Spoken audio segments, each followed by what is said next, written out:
বার্তা কি থাকছে? প্রচারের আমাদের হাতিয়ার একটাই, সেটা হচ্ছে মমতা বন্দ্যোপাধ্যায় উন্নয়ন। তিনি যে 105টি প্রকল্প বাস্তবায়িত করেছেন সারা বাংলার মানুষের স্বার্থে, হিন্দু মুসলমান শিখ খ্রিস্টান সমস্ত সম্প্রদায়ের মানুষ স্বার্থে, সেটাই আমাদের হাতিয়ার। সেই হাতিয়ার করে আমরা এগিয়ে চলেছি। তাছাড়াও যে হাসান বিধানসভার যে রামপুরহাট 2 নম্বর ব্লকের ব্লক সভাপতি সদ্য সম্মানীয় সুকুমার দা, তার নেতৃত্বে যে একটা শক্তিশালী সংগঠন আছে এবং 9টি ব্লকে যে 6টি গ্রাম পঞ্চায়েত আছে, সেখানকার যে 5 মেন্স কমিটি শুরু করে অঞ্চল সভাপতি শুরু করে অঞ্চলের প্রধানরা যারা আছে, তাদের যে শক্তিশালী সংগঠন আছে, আমার কাজ হচ্ছে শুধুমাত্র বাড়িতে বাড়িতে যাওয়া, মায়েদের বোনদের সঙ্গে, ভাইদের দাদাদের কাকাদের সঙ্গে জনসংযোগ করা। বাকি কাজটা 365 দিন এখানকার যারা মামাটিমার সৈনিকের আছে, আমার জেলা পরিষদ মেম্বার থেকে পঞ্চমী সভাপতি সহসভাপতি শুরু করে এরাই করে রেখেছে। শুধু বাড়িতে বাড়িতে গ্রামে গ্রামে যাচ্ছি মাত্র, পদযাত্রা এবং পথসভা করে স্ট্রিট কর্নার করে মায়েদেরকে আবার স্মরণ করে দিচ্ছি আমাদের মূল্যবান ভোটটা সিপিএম কংগ্রেস বিজেপিকে দিয়ে নষ্ট করবে না। হাসান বিধানসভায় তৃণমূল কংগ্রেস জিতছে, এই বিষয়ে দ্বিমতে কোনো অবকাশ নেই। জয়ের ব্যবধানটা আমাদের বাড়াতে হবে। বিরোধীরা বলছে আগে 5 বছর কিছু কাজ হয়নি, টিএমসি এমএলএ ছিল, কিছু করেননি। তো এই এমএলএ কি করবে যদি এবার জিতে? তাহলে বিরুদ্ধে বলুন না, আমার সামনে দাঁড়াক, একটা মঞ্চ করে দিন। আপনাদের সাংবাদিক বন্ধুদের আমি অনুরোধ করবো, আপনার একটা মঞ্চ বেঁধে দিন, মিডিলে আপনারা থাকুন। আমি এক পাশে দাঁড়াবো, বিরোধীরা এক পাশে দাঁড়াবে। তারা কি করেছে, আমি কি করেছি, আমার দল কি করেছে, মমতা বন্দ্যোপাধ্যায় কি করছে, অভিষেক বন্দ্যোপাধ্যায় কি করছে, হয়ে যাক না, অসুবিধা কি আছে। কালকে নলহাটির পাহাড়ি গ্রামে একজন আত্মহত্যা করেছে এসআইআর নিয়ে, নাম ডিলিট হয়েছে তার জন্য। তো এই বিষয়ে কি বলবেন? ধন্যবাদ জানাবো আপনাকে এই বিষয়টা তুলে ধরার জন্য। সারা বাংলার মানুষকে বিজেপি যেভাবে এসআইআর নাম করে লাইনে দাঁড় করিয়েছে এবং কয়েক শত মানুষ যাদের প্রাণ গেল, এই প্রশ্নটা বিজেপিকে করা উচিত। সমস্ত সাংবাদিক বন্ধুদের বলবো যে এসআইআর নাম করে সারা বাংলার মানুষকে লাইনে দাঁড় করে তাদের আতঙ্কিত করে তাদের যে প্রাণ যাচ্ছে, এ দায়টা কে নেবে? এ দায় তাদের নেওয়া উচিত। কেন নিরীহ মানুষগুলো প্রাণ যাচ্ছে? আমাদের পূর্বপুরুষেরা এ বাংলাতেই জন্মেছে, এ ভারতবর্ষেই জন্মেছে, আমরা ভারতবর্ষের নাগরিক। আমরা আমাদের পূর্বপুরুষদের এখানেই মাটি হয়েছে, কেউ শ্মশানে গেছে। তাহলে কেন এই অবিচার? এসআর যদি করার প্রয়োজন ছিল, এসআরের বিরোধিতা আমরা করছি না। 24-এর নির্বাচনে পরে এসআর করতে মানুষ তো সময় পেত তাদের ডকুমেন্টসগুলো সাবমিট করার। সে ডকুমেন্টসগুলো সাবমিট করার সময়ও দেওয়া হচ্ছে না। তাদেরকে বলা হচ্ছে তোমরা আফগানিস্তানি, তোমরা পাকিস্তানি, তোমরা রোহিঙ্গা, তোমরা বাংলাদেশি। তাদের প্রমাণপত্র ডকুমেন্টগুলো সঠিকভাবে জাজমেন্ট না করেই এই তকমা লাগিয়ে দেওয়ার জন্য মানুষের অকালে প্রাণ যাচ্ছে। বিজেপিকে বলবো এ দায় আপনাদেরকে নিতে হবে। এই যে মানুষগুলো প্রাণ গেল তাদের জন্য আপনারা কি বলছেন বলুন। আর এরিয়ার মানুষকে বলবো, গণতন্ত্র প্রেমী মানুষকে বলবো, এরা মানুষের ভোটাধিকার প্রয়োগ অধিকার, সাংবিধানিক অধিকার এরা কেড়ে নিতে চাইছে। এদের বিরুদ্ধে সোচ্চার হন, সংগঠন করুন। যদিও আপনাদের সঙ্গে মাননীয় মুখ্যমন্ত্রী মাননীয় মমতা বন্দ্যোপাধ্যায় আছে, অভিষেক বন্দ্যোপাধ্যায় আছে, সারা বাংলার মানুষকে বলবো আপনারা নিশ্চিন্তে থাকতে পারেন।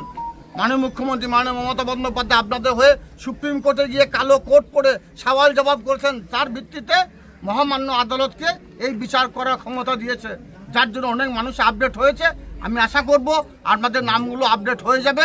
আপনারা অনলাইনে আবেদন করুন এবং এসডিওর কাছে, ডিএম সাহেবের কাছে আপনাদের আবেদনপত্রগুলোকে জমা দিন 15 দিনের মধ্যে। তাহলে আমরাও সেখানে আপনাদের হয়ে, আমাদের দলের পক্ষ থেকে উকিল দেওয়া হবে, সেই উকিল আপনাদের হয়ে লড়বে, পয়সা লাগবে না। কিন্তু আপনারা কেউ আত্মহত্যার পথ বেছে নেবেন না। মাননীয় মুখ্যমন্ত্রী মাননীয় মমতা বন্দ্যোপাধ্যায় আপনাদের সঙ্গে আছে, অভিষেক বন্দ্যোপাধ্যায় আপনাদের সঙ্গে আছে, আমরা আপনাদের সঙ্গে আছি। আমরা মমতা বন্দ্যোপাধ্যায়, অভিষেক বন্দ্যোপাধ্যায় সৈনিক। এর জন্য বলবো যে বিজেপিরা যারা ভোটে দাঁড়িয়েছে, বিজেপিরা ভোট প্রার্থী। আমি শুনছি আপনাদের মাধ্যমে শুনলাম আমার ভারতবর্ষের প্রধানমন্ত্রী, ওনাকে স্বাগতম জানাচ্ছি, উনিও বীরভূমের মাটিতে পা রাখছেন। আমি বলবো বিজেপি যা নেতাকর্মী আছে যারা ভোট চাইতে আসবে, তাদেরকে আম পাবলিককে বলবো যাদের নামগুলো ক্রস করেছে, জোর করে ক্রস করা হয়েছে, ওদের ঝাঁটাই ঝেঁটিয়ে বিদায় করুন। মায়েদের বোনদের বলবো ওদেরকে প্রশ্ন করুন কেন এই অবিচার।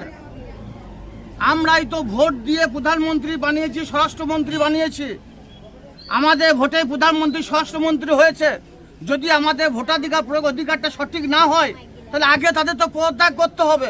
কারণ আমাদের ভোটে প্রধানমন্ত্রী, স্বরাষ্ট্রমন্ত্রী শুরু করে সারা ভারতবর্ষের মন্ত্রীরা হয়েছে। তা তার আগে জবাবটা দে, কার ভোটে তারা প্রধানমন্ত্রী হলো, কার ভোটে তারা স্বরাষ্ট্রমন্ত্রী হলো। সর্বতই মায়েদের বোনদের বলবো, আপনাদের নির্বাচন বিধি চলছে, নমিনেশন ফাইল চলছে, Rampurhat sub division, Suri sub division, Bolpur sub division. আজকে সম্ভবত কয় তারিখ, 6 তারিখ, আজকে নমিনেশন ফাইলের লাস্ট ডেট। আজকে 5:30 পর্যন্ত জমা নেবে না, এসডিও অফিস কাউকে ঢুকতে দেবে না।